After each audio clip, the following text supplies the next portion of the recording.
Supreme Court. Impossible to show to children. An online CSE program for African youth called The World Starts With Me tells children that sexuality includes oral sex and masturbation. It then tells them it's their own choice if they want to lose their virginity. It shows children pictures of naked girls and boys in various stages of development, and then asks them to point out differences in their private parts. Parents likely will never know, as it is all done online away from home. They have elementary students as young as 9 years old. Then they teach them how to wear a condom. And they have this plastic genitalia, and they even have young girls. They're teaching them how to put a condom on a male genitalia and boys how to put a condom on a woman's genitalia without the knowledge and consent of the parents. They're giving them handouts, negotiating sexual encounters with other students. For example, there are statements like this: "Can I take your shirt off? It makes me hot when you touch me here. Is it okay if I take my pants off?" Where we in Latin America, we still have a lot of poverty. We have communities that don't have fresh water, that don't have electricity. Focus is completely shifted from basic needs. They get comprehensive sexual education without the consent of parents, taking and deconstructing the family. My brother Luigi and I had an opportunity to go to the United Nations and give a speech on the UN floor. I told them how Planned Parenthood was passing out a booklet for HIV positive youth at the United Nations called Healthy, Happy and Hot. This is for the kids who have AIDS. It teaches about sexual pleasure through masturbation with same-sex partners and even if you are drunk. This pamphlet called Healthy, Happy and Hot tells young people that you have the right not to disclose your HIV status to a sexual partner if you're not comfortable. It also tells young people that are HIV positive that if they decide with their partner not to wear a condom, that's their decision. The World Health Organization standards for sexuality education in Europe actually suggest that children ages 0 to 4 should be given information about masturbation and given the right to explore their gender identity. For ages 4 to 6, children should be taught about same-sex relationships and respect for different norms regarding sexuality. The interests of organizations like UNFPA and IPPF is to get parents out of the picture and to radicalize and sexualize children. UNFPA has tried to convince my country to change our positions on issues such as reproductive rights and comprehensive sexuality education. Madam Chair, does the UNFPA think it can do this because Nauru is the smallest member state of the United Nations?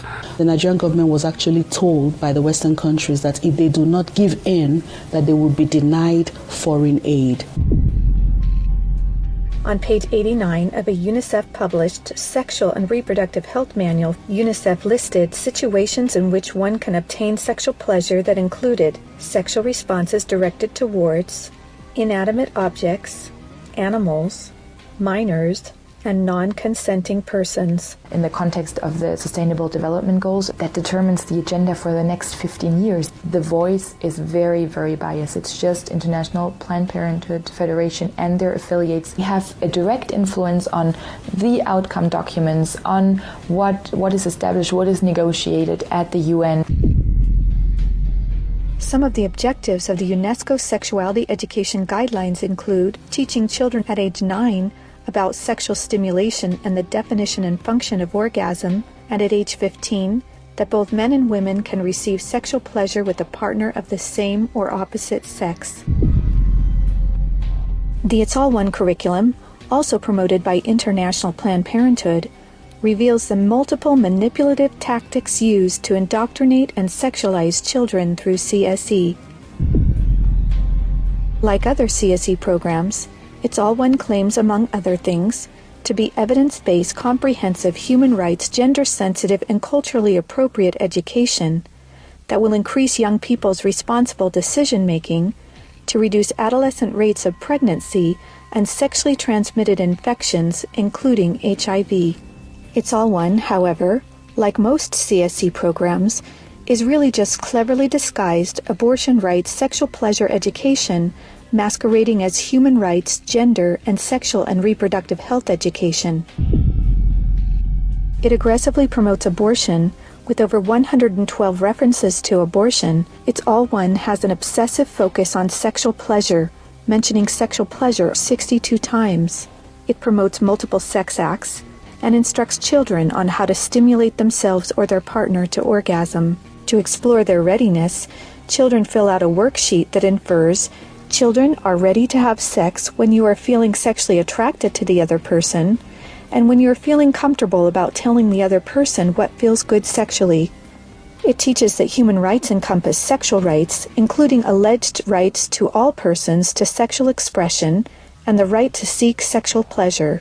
Hooking children on sex is a multi-billion-dollar business for Planned Parenthood and other similar organizations. This is because children, or prospects, once sexualized, become Planned Parenthood customers, dependent upon their services. Comprehensive sexuality education programs are disguised under many names.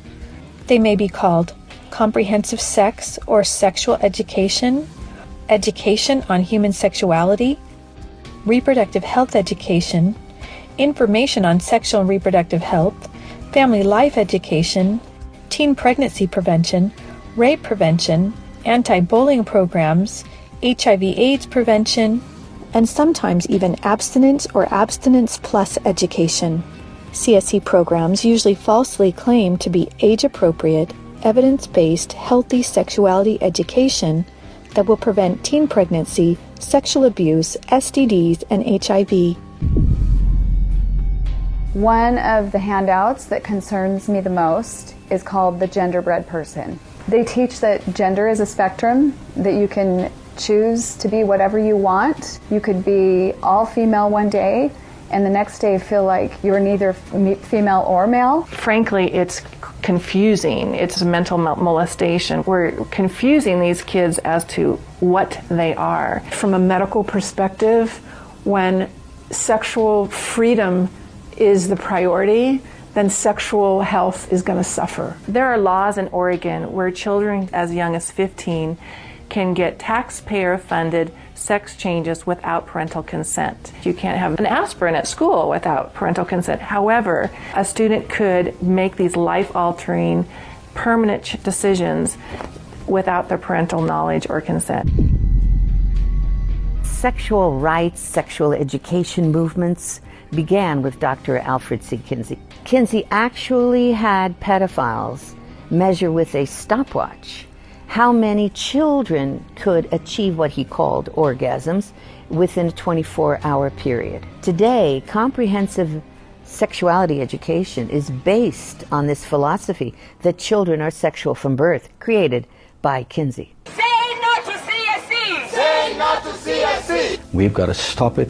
We've got to use everything at our disposal. We have to stand together to stop this attack against our children. And they have all this funding and this organization, but we know that if we stand together, we can do something for the family, for the children. We stopped the Kinsey sexuality education program in Croatia. It is time for parents to say, no, my family is mine. My wife is mine. I am hers. Our children are ours. Band together and find ways to stop it from entering your country. Men have to rise up, defend their family. On matters sexual, the fathers have got to stand up. Say, you have no place talking sexuality to my children. We resist it, even with our lives, because that's what life is all about. It's happening on our watch. If we don't do something about it, it is all of us that carry that guilt. To learn more and to sign the petition to stop comprehensive sexuality education, go to stopcse.org. Together, we can and will protect the world's children.